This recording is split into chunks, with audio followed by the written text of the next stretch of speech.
기념해야 할 예수님의 부활의 영과 진리로 주님 전에 찾아나와 예배드리는 가운데 말씀을 듣는 여러분을 예수님의 이름으로 축복합니다. 아멘. 같이 고백하면서 말씀의 은혜를 받았으면 좋겠습니다. 예수님의 부활을 기념하며 삽시다. 아멘. 여러분, 우리는 1885년 4월 5일, 오늘 부활주일이 몇 월 며칠이죠? 4월 5일. 여러분, 1885년 4월 5일도 부활주일이었습니다. 이때 감리교 아펜젤러 선교사님과 장로교 언더우드 선교사님이 제물포 항에 배를 무려 47일 타고 미국에서 건너와서 선교의 문이 처음 열리게 된 거예요. 그런데 그 당시에 한국, 조선이죠. 조선을 지칭하는 명칭이 은둔의 땅, 소망이 없는 나라. 조선을 이렇게 불렀어요. 은둔의 땅, 소망이 없는 나라, 조선. 그곳은 선교사가 파송이 되면 죽으러 가는 것이다. 그곳이 장례식장이 될 것이다. 미국 선교사 회의 모임 재단에서 이렇게 아직까지는 조선에 복음을 전하러 선교로 파송해서 갈 나라가 아니다라고 선교 제한 국가로 은둔의 땅, 소망 없는 나라 조선, 빨간색으로 X가 쳐져 있던 나라예요. 그런데 감리교 아펜젤러 선교사님과 장로교 언더우드 선교사님은 예수님이 십자가에서 죽으셨기 때문에 부활하신 것 같이 우리도 죽으면 죽으리이다 하고 각 감리교 선교단체, 장로교 선교단체에다가 파송 지원 요청서를 써서 1년 만에 통과됩니다. 그런데 각서를 쓰고 한국으로 선교 오는 거예요. 죽어도 이 선교 단체에 피해 이의 제기를 하지 않겠습니다. 그들이 그렇게 해서 조선에 파송되어서 1885년 4월 5일, 오늘 똑같이 4월 5일 부활절입니다. 풍랑 가운데 배 한 척이 제물포항으로 들어옵니다.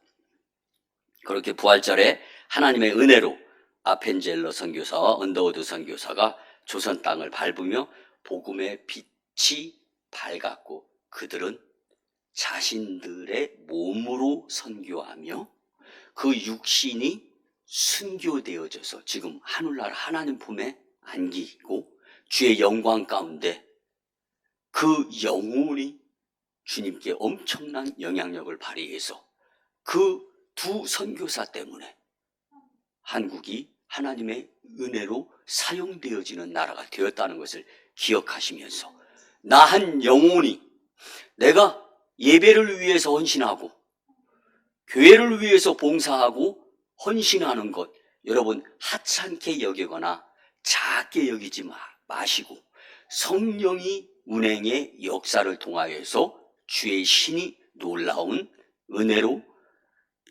놀라운 일들이 일어나리라 믿습니다. 여러분 당시에 아펜젤러 선교사는요 감리교 본국에 보낸 선교 첫 보고 편지의 한 부분을 제가 발췌해서 읽어드리면요 우리는 부활절에 소망이 없고 은둔의 땅이라 하는 조선에 들어왔는데 밤에 불빛이 없어서 마치 칠흑같이 어두운 지옥을 구원해야 되겠다는 생각이 먼저 들었다는 거예요.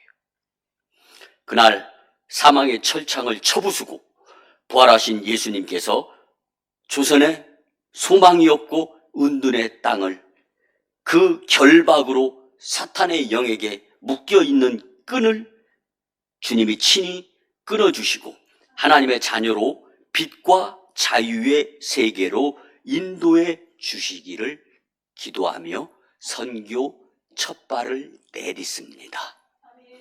그곳에서 기도드리면 은둔의 소망 없는 땅 조선에서 하나님이 살아 역사하셔서 활동하시는 예수님의 구원의 복음의 빛이 광명한 빛으로 이 조선 땅을 분명히 밝힐 것입니다.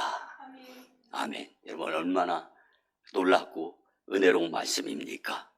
사랑하는 여러분, 전 세계에서 가장 최악극빈 국가, 지금은 동남아시아 쪽은 버마, 그리고 요즘 태국, 베트남, 또 이런 동남아 지역도요 잘 삽니다. 그런데 이런 나라들보다 우리나라가 더 잘 살잖아요. 근데 이런 나라보다도 우리나라는 최고로 못 사는 나라, 최악극빈 국가, 그리고 유엔에서도 도와주지 않고서는 살아갈 수 없는 나라, 이렇게 결정을 내리는데, 여러분, 예수님이, 그것도 부활하신 예수님이 선교사의 몸을 입고 우리나라에 1885년 4월 5일 부활절에 오신 거예요. 여러분, 그때 역사하신, 부활하신 예수님이 오늘 저와 여러분들 가운데에서도 이제 다시 일하시려고 하실진데 순종합시다. 봉사, 헌신, 충성합시다. 하나님의 새 일을 행하실 때 주님, 빈 그릇이 되어서 새 술, 새 부대에 담듯이 새 부대로 주의 영광 나타내겠습니다. 이런 마음가짐을 오늘 불일 듯 일으켜 세울 수 있는 귀한 부활절기 예배가 되었으면 너무 좋겠습니다. 여러분, 오늘 본문 말씀은요, 바울이 만삭이 되지 아니하여 태어난 나도 안다. 이게 자신을 정상적으로 출산한 자가 아니라는 걸 고백하는 거예요. 그러면서 정말 바보 같은 나에게도 예수님은 분명히 부활하셔서 죽으셨다가 부활하신 그 몸을 나는 봤다. 나만 본 것이 아니다. 많은 사람들이 봤다. 그런데 바울이 본문의 말씀을 스피치하는 의도는 다른 것이 아닙니다. 사실인 것을 분명하게 여기고 살지 않는 인생은 거짓된 거라는 거예요. 그리스도인들에게 주시는 주님의 메시지예요. 그리고 부활하신 주님을 강력하게 강조하는 바울의 이 메시지, 성령의 감동하심을 통한 이 메시지를 통하여서 오늘 우리가 짧게 세 가지로 은혜를 나누면서 나도 그리스도의 고난의 일치, 그리스도의 부활의 연합의 심령들이 되시기를 예수님의 이름으로 축복합니다. 첫째는요, 기념해야 할 예수님의 부활은 최고의 복음입니다. 아멘. 세상을 변화시킨 기독교 역동성의 배경은 예수 그리스도의 부활에 있습니다. 여러분, 은둔의 땅, 소망이 없는 조선을 변화시킨 것이 바로 그리스도의 부활의 능력입니다. 믿으시기 바랍니다. 기독교 역사상 많은 박해와 핍박 속에서도 위기를 갱신의 계기로 삼아 복음의 위력을 전하게 된 것은 예수님이 부활하셨기 때문입니다. 그래서 우리는 부활신앙으로 살아가게 될 때 주님의 능력이 우리에게 역사함을 통하여서 우리가 그리스도의 발광체가 되어서 그리스도의 거울이 되어서 거울의 빛을 비추면 반사가 되어지는 것처럼 우리도 예수 그리스도의 거울이 되는 삶을 살아가게 된다면 최고의 복음인 예수님을 전하는 자로서 정말 놀라운 은혜의 삶이 되리라 믿습니다. 본문 1절을 보면 형제들아, 내가 너희에게 전한 복음을 너희에게 알게 하노니 이는 너희가 받은 것이요 또 그 가운데 선 것이라. 아멘.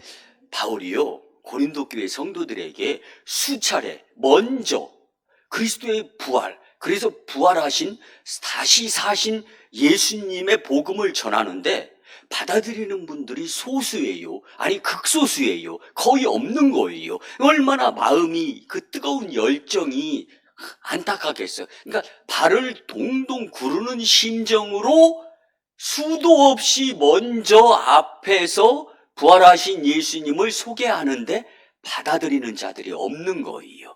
그래서 오늘 말씀이 태동이 되는 겁니다. 바울은 고린도 교회 성도들에게 이미 그리스도의 부활의 복음을 전했다는 거예요. 그것은 다름 아닌 예수 그리스도의 고난과 부활의 소식이었던 것입니다. 그럼에도 불구하고 받아들이는 믿는 자들이 극소수였던 거죠. 그래서 사도 바울은 본장에서 논리정연하게 그리스도의 부활과 함께 성도들의 부활을 확증하고 있는 겁니다. 그리스도의 고난이 실제의 부활로 열매를 맺은 것이다. 여러분, 우리가 예수님을 예수 우리 왕이여 하고 찬양을 드렸잖아요. 한번 보세요. 왕을 왕이라고 부르지 않으면 왕이 좋겠어요? 나쁘겠어요? 아니, 당연히 왕인데 왕을 왜 왕이라고 안 불러서 사단을 만들어요? 이거예요, 논리가. 예수님이 부활하셨는데 그 부활하신 예수님을 왜 안 믿어요? 예수님을 왜 왕이라고 여기고 왕이라고 부르면서 안 사냐고요. 이게 문제죠. 그러니까 치도곤 당하는 인생이 되는 거예요. 예수님은 우리의 만왕이 되십니다. 예수님은 나를 위해 대속의 십자가 구속의 은혜 부활을 하신 만왕의 왕 예수님이십니다. 그 예수님을 예수님으로 여기지 않고 살아가는 자들이 얼마나 무섭게 살아가는 거예요. 얼마나 엄청난 대통령을 대통령이라고 왕을 왕이라고 당연히 부르며 살아야 되는데 여러분, 그래서 예수님의 죽으심이 그리고 예수님의 부활하심이 우리의 최고의 복음이 됨을 믿고 그 예수님을 내가 만난 부활의 예수님을 기꺼이 몸소 언행심사로 표현하면서 예수님을 기념하는 인생이 되시기를 예수님의 이름으로 축복합니다. 아멘. 두 번째는요, 기념해야 할 예수님의 부활은 복음의 증거가 됩니다. 여러분, 전도할 때요, 걱정하지 마세요. 무슨 얘기를 할지, 여러분, 성령님의 도우심으로 여러분, 전도는 걱정하는 것이 아니라 예수님께 믿음을 보이는 것이 전도입니다. 그게 시작이에요. 그래서 한 사건에 있어서 증거가 분명하면 의심의 여지가 없는 거예요. 증인의 증언이 확실해. 그러면 판사는 두드리고 끝납니다. 여러분, 바울이 예수님의 부활에 분명한 많은 사람들이 그리고 베다니에서는 500여의 보는 가운데에서 죽으셨던 예수님의 부활하신 그 증인들이 있다. 왜 안 믿어요? 왜 못 믿어요? 왜 잊어버립니까? 보세요. 본문 5절 6절을 보면 게바 베드로에게 보이시고 후에 12 제자에게와 그 후에 500여 형제에게 일시에 보이셨나니 그 중에 지금까지 대다수는 살아있고 어떤 사람은 잠들었으며 아멘. 아멘. 대다수가 살아있다는 거예요. 사실을 분명하게. 이건 팩트예요. 예수님의 부활이 팩트, 사실입니다. 직접 목격한 사람이 증언하는 거거든요. 여러분, 내가 봤어. 그런데 옆에서 억지 부리고 안 믿어주는 사람이 있으면 미워요, 안 미워요? 얄미워요, 안 얄미워요? 아유, 그냥 발뻥. 있다니까요, 그런 사람이. 여러분 인생 여정 가운데에서 억울한 일 경험해 봤잖아요. 저는요, 목회하면서, 이 성도도 어떨 때 나 안 믿을 때 있던데, 뭐. 그럼 뭐 할 말 있어? 나 때문에 시험 든데, 내가 누군데 목회자인데. 제가 잘못해서 그래요. 용서해 주세요. 여러분, 그런데 오늘 이 짧은 메시지지만 이 메시지가 중국, 북한, CD로 구워져서 부활절 예배, 설교로 선포되거든요. 저는 다른 말씀 드리고 싶지 않습니다. 내가 본 사건, 사고를 리얼하게 설명을 하고 있는데도 옆에서 눈치 보면서 사실이야? 정말이야? 못 믿겠는데? 하고 있으면 얼마나 미우냐고요. 지금 이런 상황이 고린도 교회에서 비일비재하게 일어나고 있는 거예요. 그 사도 바울이 보세요. 본문 7절, 8절을 보면 그 후에 야고보에게 보이셨으며 그 후에 모든 사도에게와 맨 나중에 만사 깨지 못하여 난 자 같은 내게도 보이셨느니라. 아멘. 아멘. 여러분 보세요. 5절과 6절에서는 개바 베드로에게 예수님 부활 보이셨다. 12제자에게 보이셨다. 베다니엘에서 500명의 형제들에게 보이셨다. 그 중에 지금까지 대다수가 살아있다. 이렇게 예수님의 부활을 설명했는데도 믿어 안 믿어? 안 믿는 거야. 그러니 바울이 펄펄 뛰면서 이제 7절과 8절에서는 야고보에도 봤다. 그걸로 안 되니까 모든 사도에게도 보였을 뿐만 아니라 맨 나중에, 여러분 여기선 맨 나중에 예수님의 부활을 바울이 봤다라고 설명하는 맨 나중이 아닙니다. 만삭되지 못하여 난 자 같은 나 바울에게도 예수님의 부활을 보여주시더라. 그제서 조금 꿈쩍해. 왜? 당시에 바울 목사님을 따르는 자들이 제법 있었거든요. 여러분, 우리도 살아가면서 예수님 못 믿을 때 없어요? 예수님이 펄펄 뛰면서 바울같이 그렇게 살지 마, 그거 아니야, 그렇게 살면 속는 거야. 물질도 속아. 여러분, 예수님이 일치와 연합을 위해서 고난으로 죽으시고 부활하셔서 그 나타나심을 내가 증인이 돼야 이게 복음 전파자로 복되게 살 수 있다라는 거예요. 성경의 증언대로 성취되어짐을 믿으시고 말씀을 벗어나시지 아니하시는 예수님, 그분을 믿고 따름에 복된 인생이 되었으면 너무 좋겠습니다. 아멘. 마지막 세 번째는요, 이제 기념해야 할 예수님의 부활을 믿고 기념하는 성도가 복을 받습니다. 여러분, 사망권세 이기시고 부활하신 예수님이 쉬웠겠어요? 표현을 드리자면 저와 여러분들을 위해서 쉽지 않은 고행의 길을 가신 거예요. 그래서 믿음으로 자신을 결코 더럽히지 않는 자가 되어야 한다라는, 그리스도인의 더럽고 깨끗하고는 예수님을 닮고 사느냐 예수님 밖에 사느냐 이 차이라는 거예요. 바울은 이걸 고백하는 거예요. 고린도전서 15장 32절을 보면 내가 사람의 방법으로 에베소에서 맹수로 더불어 싸웠다면 내게 무슨 유익이 있으리요. 죽은 자가 다시 살아나지 못한다면 내일 죽을 터이니 먹고 마시자 하리라. 아멘. 아멘. 사람이 혈기, 기분, 감정으로 살아간다면 맹수와 다를 법이 뭐가 있겠느냐.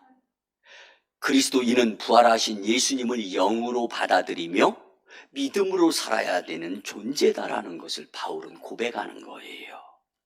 부활을 못 믿으면 하나님을 모르는 자의 삶은 깨끗하지 못하다라는 말씀입니다. 그러나 부활신앙 자들은 자기 성결에 힘을 써야 되는 거예요.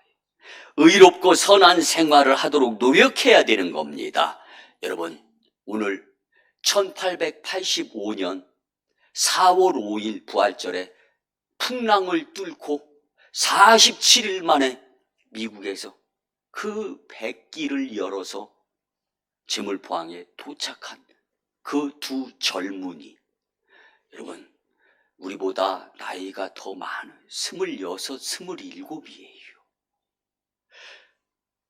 그 아펜젤로 선교사, 그 언더우드 선교사가 26, 27의 나이에 대학교를 졸업하고 나서 성령의 불덩이 불쏘시개가 돼가지고 죽어도 은둔의 소망 없는 나라 조선 땅에 가서 복음을 전하면서 죽어도 좋습니다 각서를 쓰고 그들의 헌신에 의해서 지금 저와 여러분들이 예배드리고 있는 겁니다.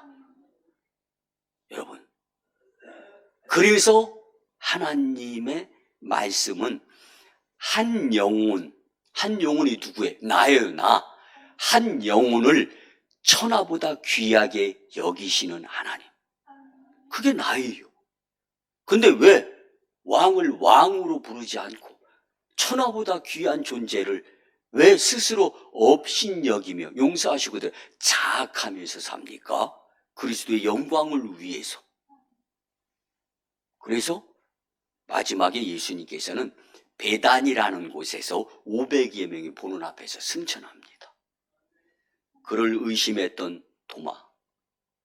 예수님, 이제 예수님 제대로 믿으면서 죽으면 죽으리라고 따르려고 다짐했는데 예수님 홀라당 승천하시고 나면 저는 예수님께 의심으로 진 빚을 어떻게 갚겠습니까? 예수님께서 주변을 돌아봐라. 지극히 작은 한 소자에게 섬기고 위하고 봉사하고 헌신하고 충성하는 것, 그것이 나를 위한 갚음의 인생이다. 사랑하는 성도 여러분, 각인의 행한 대로 갚아주실 것인데 베드로전서 5장 4절을 보면 그리하면 목자장이 나타나실 때에 시들지 아니하는 영광의 관을 얻으리라. 아멘. 여러분, 의의 면류관, 생명의 면류관, 기업의 면류관을 받기 위해서는 기념해야 할 예수님의 십자가를 잃어버리지, 기억해서 지워버리지 않고 어느 곳에 가서 누구를 만나고 무슨 일을 해요, 어떠한 일을 한다 할지라도 내 기분이 엉망이고 내 감정이 기복이 들쭉날쭉한다 할지라도 내 안에 나를 구속을 위해서 고난당하시고 죽으신 그 예수님을 빼버리고 사는 인생이 되어서는 낭패, 난리 난다는 거죠. 사랑하는 성도 여러분, 무엇보다 이미 받은 십자가의 은혜로도 너무 크고 너무 좋고 너무 감사한 아펜젤러 언더우드 선교사를 통해서 받은 그 은혜. 여러분, 우리는 무수히 많은 은혜들을 까먹고 잊어버리고 살 때가 없지 않아 있는데, 여러분, 주님의 은혜인 이 그리스도의 십자가의 죽으심과 고난 후에 부활하신 이것은 잊어버리지 말고 살아야 되겠기에 어떻게 해야 된다고요? 기념해라. 기념해라. 여러분, 결혼 기념일, 태어난 날 다 기억하잖아요. 그런데 나 때문에 내 죄값 내가 스스로 해결할 수 없어요. 그래서 예수님이 단번에 성소와 지성소 휘장을 찢기 위해서 하나님과 우리와의 막힌 담을 허물기 위해서 죽으시고 부활하신 그 예수님, 그 주님을 기념하자는데 배 아프면 안 되잖아요. 잊어버리면 안 되잖아요. 여러분들 천국의 하나님 품에 안기면은요, 결혼기념일 없습니다. 생일 없습니다. 예수님의 부활을 기념하는 것 있습니다. 뭐가 정말 귀한 것을 어떻게 기념하며 살아야 될 것인가? 오늘 말씀에 큰 도전이 되시기를 예수님의 이름으로 축복합니다. 아멘. 말씀의 결론을 드립니다. 사랑하는 오송광립 식구 여러분, 예수님은 부활하셨습니다. 나 때문에 부활하신 것입니다. 우리 죄를 대속하시려고 십자가에서 죽으신 그 예수님이 사망 권세를 이기시고 부활하신 것입니다. 예수님의 부활이 나와 상관이 직접적으로 있다는 것 잊지 말고 기념하며 사시기를 예수님의 이름으로 축원합니다. 아멘. 목회기도 기도합니다. 이제는 사망 권세를 이기시며 부활하셔서 우리의 구세주가 되시는 예수 그리스도의 놀랍고 크신 은혜와 하나님 아버지의 극진하시고 무한하신 사랑하심과 성령님의 감화, 감동, 교통, 역사, 인도, 내주하심이 주신 말씀대로 기념해야 할 예수님의 부활의 소식대로 살려고 다짐하고 세상으로 파송받는 복된 심령들의 삶 위에 1호 선교지 인도와 태국 땅, 2호 선교지 중국 땅, 광동성 해주, 3호 선교지 북녘 땅의 선교 사역 위에 남북 복음 평화 통일과 국제도시로 변모하는 오송이 산주와 열방과 다음 세대 복음화 위에 오송과 함께 영적 부흥으로 인한 하나님 영광 위에 이제로부터 영원토록 함께 하옵시기를 간절히 축원하옵나이다. 아멘.